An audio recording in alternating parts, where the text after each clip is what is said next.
This episode is brought to you by Amazon. The holidays are here, and you know what that means? It's time to get your friends and family the gifts they deserve. Take the stress out of shopping with Amazon's great deals and low prices on a huge range of items from toys to tech and much more. Whoever you're gifting for, Amazon has great prices on everything you need this holiday season. Shop Black Friday week starting November 21st.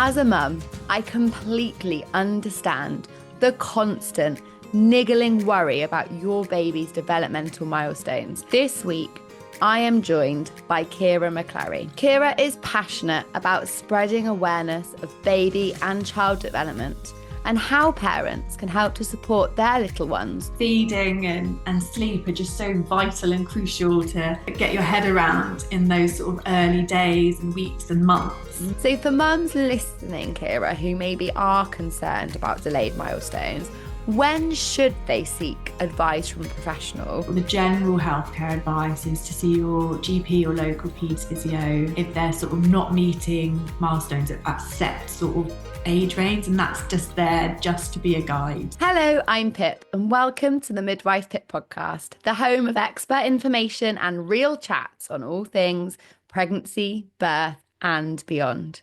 As a mum, I completely understand the constant niggling worry about your baby's developmental milestones. And I drove myself mad with my first son, who didn't seem to do the physical things as fast as his peers. So this week's episode is here so that you don't fall into the same trap that I did. This week, I am joined by Ciara McClarey, a clinical specialist paediatric physiotherapist. She specialises in the physical development of babies and children and diagnosis and management of conditions that can affect the muscles and joints during childhood. Ciara is passionate about spreading awareness of baby and child development and how parents can help to support their little ones' gross motor development and when to seek support, providing evidence-based information. You can also find her on her online Instagram account at The Child Physio.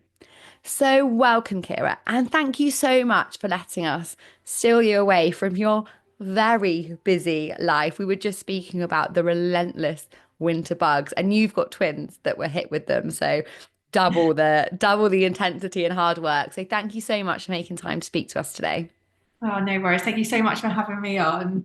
I'm really, really looking forward to sort of getting some of this information out there and having a good chat about baby and child development. It's one of those funny ones, isn't it? Like, I think in pregnancy, you have this constant port of call and all of this information support. And then the baby's here and it just kind of dwindles until they get to like school and you have like school reports and kind of contact with teachers. There's this like really weird period of time where, with the best will of the world, we're a bit like, what do we do with them? Yeah. Yeah. And I think like obviously and rightly so, like feeding and sleep are just so vital and crucial to get your head around in those sort of early days and weeks and months. I think sometimes it's knowing where to seek advice on development, but also when, and for us as professionals, knowing when would be the right time to be offering the advice as well. Obviously, we don't want to bombard mums with too much information prenatally because they've got a big life-changing event ahead of them, and then postnatally, sort of knowing when the right time is. So yeah, it's really lovely I've started doing a few talks and podcasts and things just to try and get a bit of information out to parents. So when they feel ready, they can sort of tap in and pick up some information on this topic. Yeah, I love what you said there. I think you're completely right in that the time to discuss this is really individual on different parents. Like if you've had everything that's gone totally swimmingly, you might find that a month in, you're like, great, I'm ready to almost like graduate to that next step of what else can I be doing. Whereas if feeding and sleep are all consuming, if you've had, you're attending additional appointments or you've had complex recovery, it's like survive it all. And when you come up for air, is a nice time to start taking like a non-pressurized approach to kind of this kind of stuff. So it's lovely that we're going to have this all saved on the podcast to kind of signpost people to. But Ciara, what are some of the kind of key milestones in a baby or a child's physical development, and what can parents do to support them to kind of reach those? Yeah, so I think it's really important for us to sort of talk about like the wide range of like typical ages for babies to reach these. I think that's a really nice sort of starting sort of point for parents to get a bit of information on, because I feel like there's not a great deal of information out there on this. And I know from like meeting parents in clinic and friends who are parents, they often end up Googling and going down like a little bit of a rabbit hole. And we've already touched on sort of like the sort of anxiety that can come up with it. And it really, really does vary. So all babies are different. We all have different genetic makeup that can affect how quickly we learn these skills, and different environmental factors, and even intrinsically what motivates the baby is different. So some babies are just absolutely raring to get moving, and others will need some encouragement of a toy for them to reach towards, or other children or siblings for them to sort of interact and copy.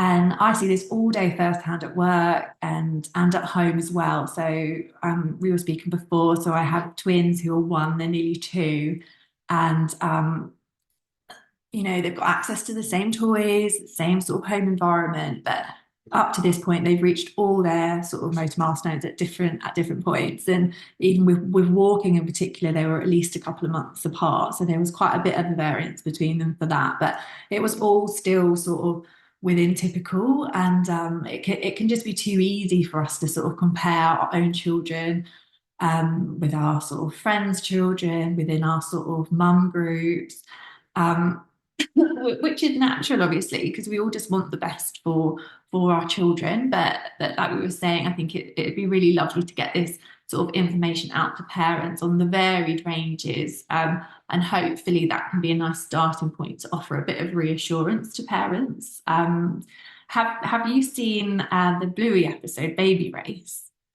No, because my little boy is obsessed with everything Bluey except for when it's on the Ah, TV. So he loves his Bluey oh, pants, but he won't watch, well, doesn't really sit and watch it.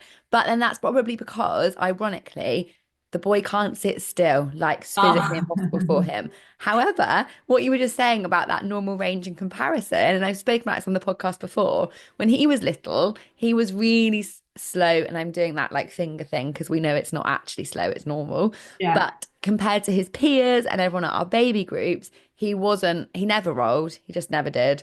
He sat up late, he crawled late, he walked late. Late, it's not late, it's normal, but late in comparison.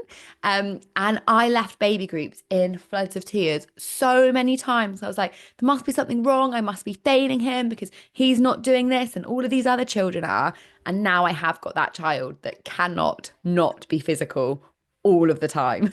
Yeah, and I see that so much in clinic, in that the Bluey episode touched on it so beautifully, that unfortunately it's so common, and it does often make the parent feel like that. And obviously it's absolutely not the case that the parent hasn't done something or has done something, because there's all these other factors that come into it, and babies are just so different. But yeah, in terms of sort of physical development, so you can think of it like a sequence of development, but as we know, it doesn't always go in this order, but it's like a general sort of starting point to sort of discuss. So first would be your head control at sort of 3 months, and you'd be developing that through tummy time. And then baby might start sort of reaching, batting for a toy around sort of 3 months when you're holding them or they're under the baby gym, and then maybe start grasping a toy when they're developing their hand-eye coordination around 4 months. Rolling's typically the first sort of big milestone that they develop. That can come between sort of 4 and 7 months. So big variance starting already. So sort of typically they'll learn to roll from their tummy to their back first from doing lots of tummy time. So that's often between sort of 4 and 6 months. So lots of tummy time will help with that. And once baby's able to push through sort of extended arms and lift up, and they can then roll onto their side, you can then encourage them with a toy to roll the whole way over. and then rolling from their back on their tummy is usually slightly later, so normally sort of 6 to 8 months, just because they need to be a little bit older to have a bit more core and trunk strength to be able to almost like crunch up and reach across. So baby gyms, I think, are really nice at that point. You can move all the toys onto one side of the baby gym to encourage baby to sort of reach across midline. So they're almost starting to sort of crunch across and roll onto their side. And also around this time, babies sort of learning to start sitting.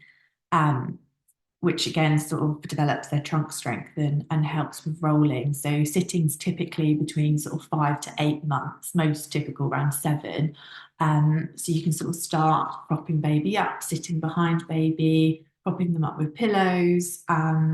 Encouraging baby to get in and out of sitting is really, really important. So we're not just looking for baby to sort of be placed in sitting and develop their trunk balance that way, but we want them to learn what physios love, the like transitional movement. So baby can start to get in and out of these positions themselves. And that's what really, really helps them develop that real independent sort of moving. And then that independent floor mobility tends to come, the variance just gets bigger and bigger as they sort of progress on with their milestones. So, I mean, this can be anything from commando crawling at sort of 5 months to learning to independently move across the floor up to sort of 13 months. So it's most common around 9, but for most babies, this is crawling, so coming up onto their hands and knees, but not for all babies. Some might commando crawl, or some might bottom shuffle. Some might work out like a 3-point crawling where they're on their hands and maybe just one knee. Our bodies are really clever, so the baby will just find out the easiest way for them to move. But again, lots of floor play, finding out what motivates baby to move. So I always say that you are your baby's favorite toy. So if you can get down on the floor with baby, then that's often a great motivation for baby to move towards you. And then sort of finding out, like through play groups and interacting with sort of other children, like what toys baby likes, so whether they're like really musical toys or cuddly toys or playing siblings. So just finding intrinsically what's going to motivate them. And then the next developmental milestone is sort of pulling up to stand. So that's normally typically around sort of 9 months old. And around that time, when they start showing an interest in sort of pulling up, then you'd want to move all their toys up onto sort of higher surfaces. So putting them up on the sofa or up on like a poof or up on cushions, and some still on the play mat, and like layering and getting baby to sort of move between pulling up to sort of squatting back down again to develop their leg strength. And then walking, so the big sort of milestone can be up to 18 months is still within like typical development. So once baby's sort of pulling up to stand, then they might start cruising, so holding onto the sofa and taking steps to one side or the other side, and then steps between furniture, and then you can sort of gradually start to increase the gap between the furniture, so they're starting to take some steps. You can also sort of holding baby's hands to help them walk is okay, but make sure that you try and hold their hands a bit lower. So definitely below like baby's shoulder height. So you're not sort of like pulling up on their arms. And then the more toddler preschool sort of developmental milestones of like jumping is typically around sort of 2, and then like walking up and down stairs like 2. You'd want them to be sort of confident and independent, doing it by the time they're 3.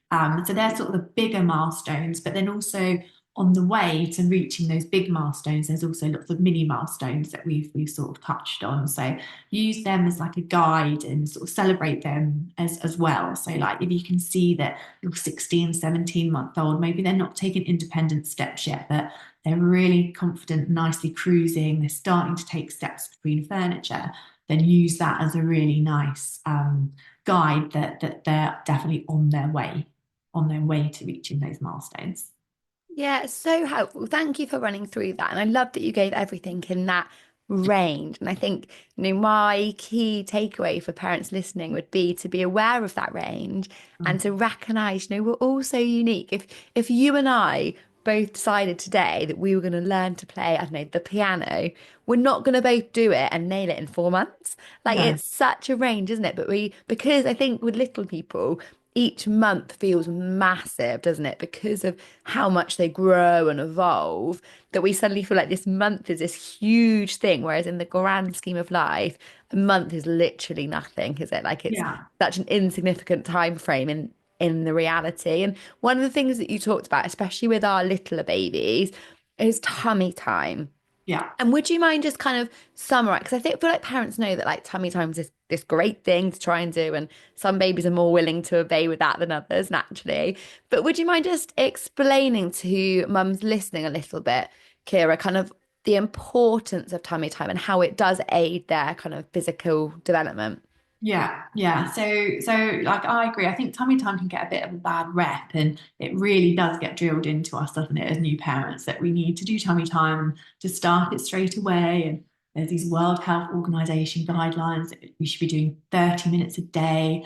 And sometimes it's really challenging when babies don't like it. And I always say that tummy time is a marathon, not a sprint. So it's a long process of practicing tummy time, and you can be gradual with it. So yeah, it kind of all links back to like the Back to Sleep campaign from like the 90s, where we know, and we know still know now, that putting a baby to sleep on their back is the safest position. But newborns have got quite soft skulls, so with that came a little bit of an increase in development of flat spots on the back of baby's head, or if baby sleeps with their head sort of turned to the side, they can get a flat spot at the back on the side of their head, which is called plagioccephaly.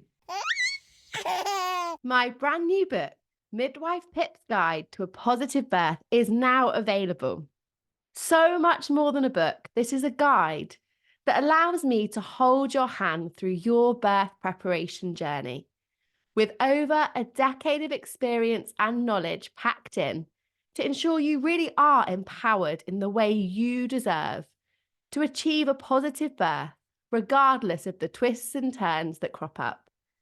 Make sure that you get your hands on Midwife Pip's Guide to a Positive Birth book now and are empowered to have the birth experience that you deserve.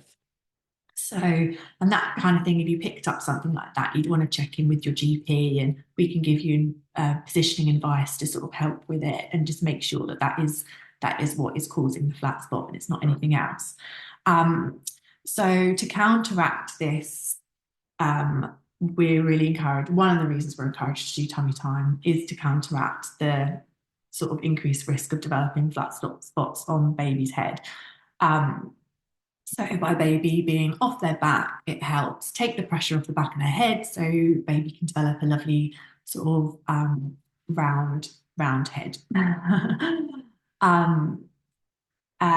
But it doesn't have to be it doesn't have to be on their tummy straight away. It can be on their side. It can be when they're in a baby carrier and they've got a little bit of space to sort of move their head around. It can be when they're really little and you're kind of holding them up above your shoulder. That all counts as time off their back.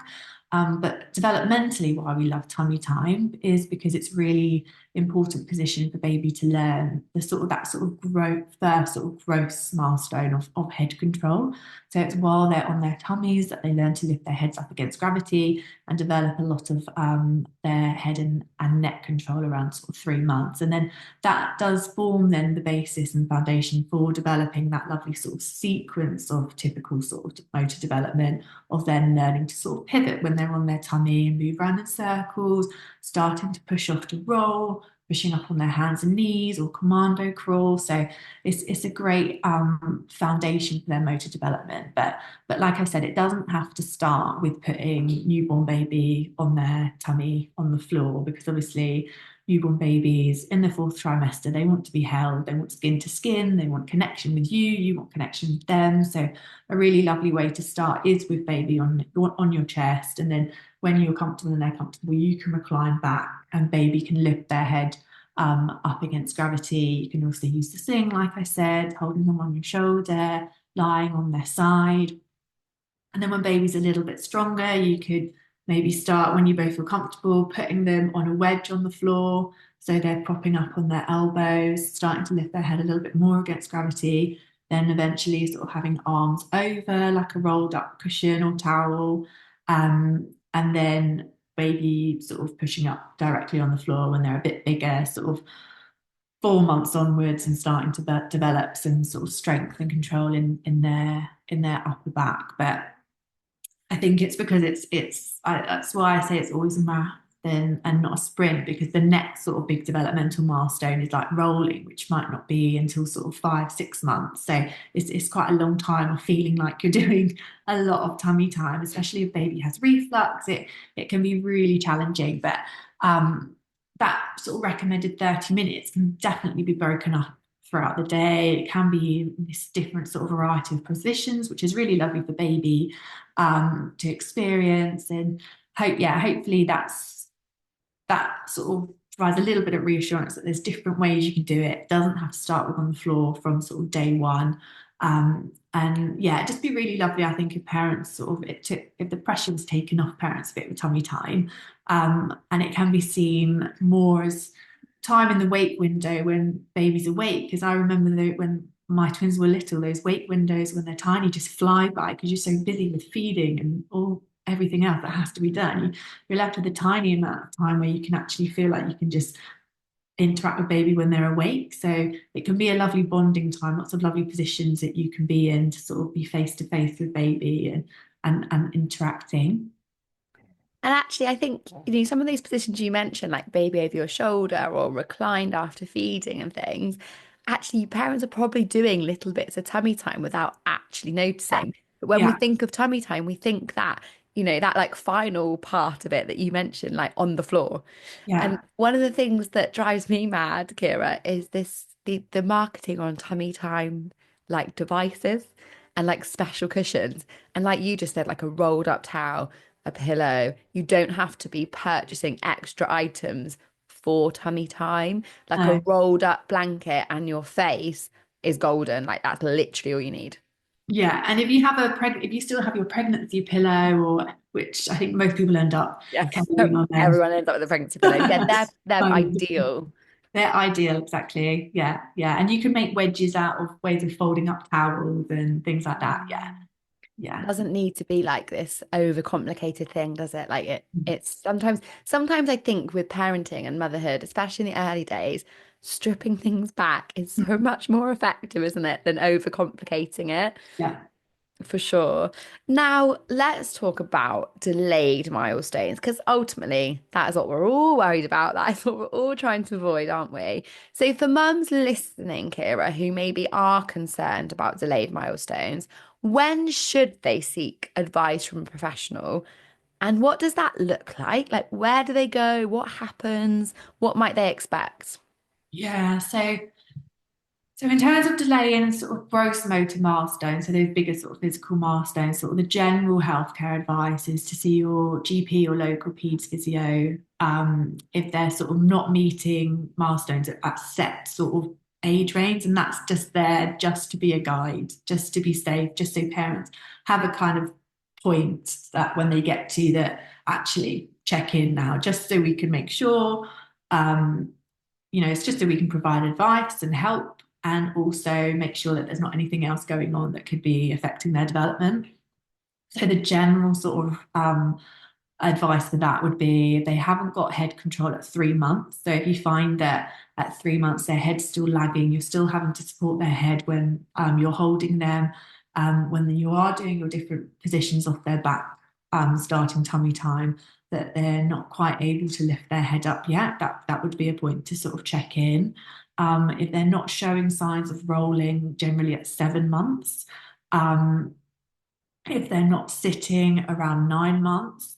And then for floor mobility, so that could be, like we said, that doesn't have to be crawling, but it can be crawling, but it could be commando crawling or bottom shuffling even. If they're not doing those at 11 months, we'd say to check in, because we want them to be doing those at 12 months. And also, if they're not pulling to stand and taking weight through their legs at 12 months, that would be a time to check in. And then for walking, it would be 18 months. So if they're not walking at 18 months. But I always say there's no harm checking in with your health visitor before then, if you're still in contact with your health visitor. And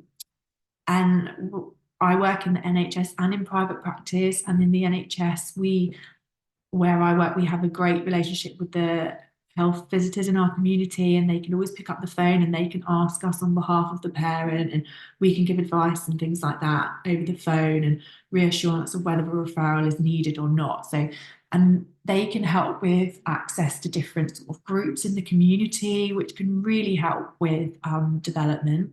Um, yeah, so there's no harm sort of checking in, but there are other what we call sort of red flags that we'd say, other times when we'd sort of say to sort of check in. So if not just if they're not reaching a movement at a certain point, but if the way that they're doing that movement doesn't fit sort of a typical movement pattern. So if you're finding that there's some asymmetry, so they're moving one side of the body slightly different to the other, or one limb slightly different to the other.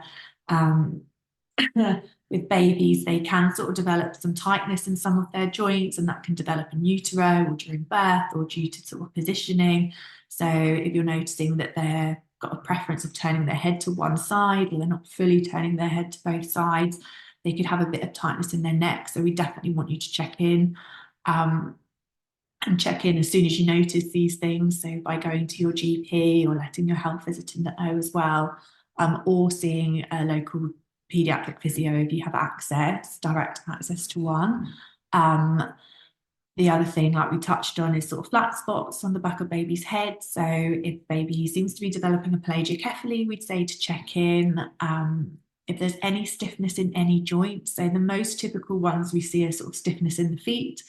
So that can be in any kind of position, but most typically it's if the foot is sort of stuck pointing down and in.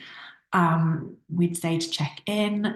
And then if there's any sort of clicking or signs of stiffness or discomfort when you're changing baby, so that can be in the legs or around the hips or in the feet, anything like that, check in. Obviously, if baby's in any sign of pain or swelling in their joints.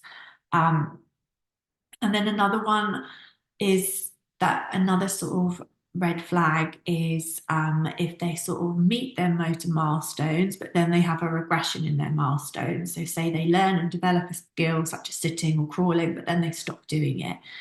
Sometimes that can happen very briefly when a baby's a bit poorly, so they picked up a virus or bug or something. But if it's going on for a few days, then check in. And if baby ever seems like, so a baby who is walking and is mobile, if they start to look like they're limping, then we definitely want you to check in and see a health professional straight away. So checking in with your GP. But you know baby best. So if you feel like something's changed or something doesn't feel quite right, then check in. That's so helpful. Really, really good advice there. Thank you. And I think, it's that thing of it's okay to just need reassurance as well, isn't it? Like it's okay if you see someone and they're like, no, it's all good. Like that's not wasting people's time. Your baby's precious, and naturally you want to advocate for them. So don't ever feel worried about sort of picking up the phone and then being told actually everything's completely fine. If that's Yeah. all it takes and everyone sleeps easy, then happy days, right? It's a nice quick fix for everybody. Um, Aside from tummy time, Ciara, can you share some kind of simple, everyday kind of activities or exercises that parents can do at home to support their child to develop some of these key motor skills that we've talked about? Yeah, so I really feel like our main role as parents in terms of development, especially for motor, so physical development, is to provide a safe environment for baby that's suitable for their sort of developmental stage. So you don't, I mean, I know I've gone through and spoken quite a bit about age ranges and variants and just as a guide, but generally that's just a guide to sort of know when to flag things up and help reassure you. But generally, if you can just follow through that sort of sequence of development, so once baby's done, like you feel like baby's pushing up well in tummy time, got good head control, then the next thing would be moving on to rolling and crawling. So setting up an environment that's nice and safe, lots of layering. So floor play is so important for baby's development. So, and it doesn't have to be anything fancy, anything really expensive, just like a good thick play mat that baby can be safe on. You can have toys like what we said about sort of seeing what toys your baby's interested in, whether it's the flashy light toys, the loud sounding toys, the really contrasting color toys, and layering them. So have some on the floor, have some up on a cushion, some on the sofa. So baby is sort of exploring, and then they've got that opportunity then. And if you can do that a few minutes, ideally every wake window, but generally if you're managing to do it a few minutes in wake windows, that's brilliant. And you're really setting baby up to have great opportunity to problem solve and develop these sort of motor skills. So I think that would be the main thing. And I get it as parents, like sometimes we just have to get stuff done. So we need to use a container like a bouncer or something like that. And that's fine because you're keeping baby safe while you have to get something done, or you need to sit and have a cup of tea, or, it's keeping you going, fueling you through the day. But if you can sort of try and limit it to sort of like less than like a 30-minute chunk of time that they're in a container, and then let baby be in a few different positions, whether that's in a sling or you holding them or baby playing on the floor. I think that is the best sort of setup you can give your baby for them to explore and then play. And then on like we touched earlier, like on my Instagram account, I have got quite a few like videos and reels that I sort of went through activities with my twins. And then you can sort of have a look at them if you'd like for sort of more specific things for reaching. But hopefully we've touched on quite a few different activities like throughout this chat. Yeah, definitely check that out. And actually, your Instagram handle's linked in the episode description, but the child physio is where you'll find Ciara, because sometimes it's really nice just to copy what someone's doing that is an expert, like sometimes when you are sleep deprived and, you're lacking a bit of energy and motivation, because let's be honest, as much as we all want the best for our children, we're human beings, not robots. And like you say, sometimes you do just need that like 5 minutes of sitting down, having a cup of tea with your hands free, and that's absolutely fine. So sometimes if you've got like a reliable source and you can be like, right, tomorrow we're going to do that for 5 minutes or 10 minutes and just actually follow someone else's lead. And the difficult thing with the internet that I talk about all the time, Ciara, is that everyone's an expert online. So it can make it a really conflicting, confusing, and often actually quite dangerous place for mums to navigate. So it's really lovely that we've got people like you that actually parents can follow and look at and be like, right, if I follow this activity, I know it's safe and I know it's supportive for my child. So definitely having a little look at that and saving some bits so that when you've got those moments of low inspiration, you can just follow Ciara's lead and know that you're doing great things for your baby. So thank you, because I absolutely know that putting content out on social media is challenging, especially juggling twins, Ciara. So you are incredible and we are all very, very grateful for that. Everyone that comes on the podcast, I ask for 3 top tips, and you've given us loads already. So it may just be your little kind of key summaries, and that's perfect. But could you share with us your 3 top tips for parents listening that are sort of worrying about or trying to educate themselves on milestones? Yes. So the first would be setting up that sort of safe sort of play environment. So floor play, using lots of different layers, and letting baby sort of explore. So try putting baby lying down. So baby has to sort of problem solve and work out pushing up to sitting up, or you can help baby. If you want baby to be sat on the play mat, you can lie them on their side and you can guide them up to sitting. But giving them that sort of safe environment, lots of layered levels of toys to play, ideally for sort of a few minute chunks like here and there throughout the day. Then top tip would be practice. So lots and lots of practice. So once you've sort of found an activity that baby is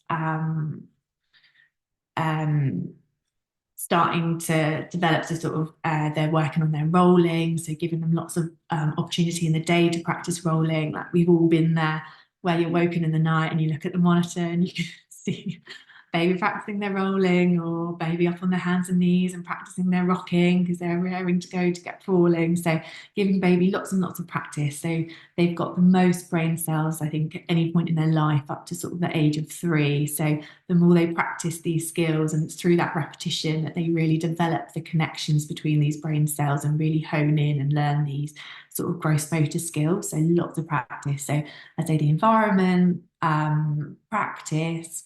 And then I suppose if you could just remember, be kind to yourself, that there is this huge variance in what is typical sort of development. And if you feel that your baby's not within that, or they're showing signs of anything that in your gut just doesn't seem quite right, then check in, because there are health professionals out there that specialise in sort of baby physical development. I think it's not really widespread knowledge on it too much yet, I don't think, in terms of getting the information out to parents. But I think it tends to be, at the moment, if parents are worried about something, that's when they'll look into it, and then that's when they'll kind of find us. But yeah, there's information out there, and if you are concerned, then do let your GP know and do get in touch. Oh, you're an absolute star. Thank you so much, Ciara. I'm really grateful for you sharing that information, because, yeah, like you say, parents deserve to know about it before they're then in a place of kind of worry, because we can probably prevent a lot of that with correct information education. So thank you for your time. And if you are an expectant or a new parent listening, then do head over to the Child Physio and check out all of Ciara's brilliant work. Before I head off, I need to tell you something. 68% of you who listen to my show have not hit the subscribe button. So can you do me a favor? And if you've ever enjoyed listening, hit subscribe now. It makes a huge difference, helping me to keep bringing you episodes. And together, we can then reach and empower more women on this journey. If you are a pregnant or newly postpartum listener and are looking to have the healthiest, most positive and informed journey, then my exclusive Your Pregnancy and Your Postnatal Journey courses may be for you. I work with a select number of women in a bespoke way, with unlimited access to me and my expert team for the most transformative level of support at this important time in your life. We only get one shot at getting this time right. So to get in touch and find out more, head to midwifepip.com. Hi, I'm Sam Baker, and welcome to The Shift, the podcast that aims to tell the no-holds-barred truth about being a woman post-40. Anyone that's worried about turning 40, I say hurry up and get here. This is where the party is. This is the good place. Created and hosted by me, journalist and author Sam Baker. I started The Shift because I was so tired of the absence of older women's voices. 3 little injections around my eyes, and suddenly I was like, oh, I just got the last year back. I'm not trying to look 30. I just want to look 42. Where had all the women over 40 gone? You know, nobody ever gets addicted to kale. You get addicted to things that kill you. So I created The Shift to make a space to talk about everything from life, love, sex, to careers, confidence, mental health, menopause. So, I mean, seriously, if you want to walk about in your pyjamas for the rest of your life, we're invisible. Each episode I speak to an inspiring woman about her shift, the second half of our lives. I feel very strong and think I genuinely don't care what anybody thinks of me. And that does come with age. Join me every Tuesday, wherever you listen to your podcasts.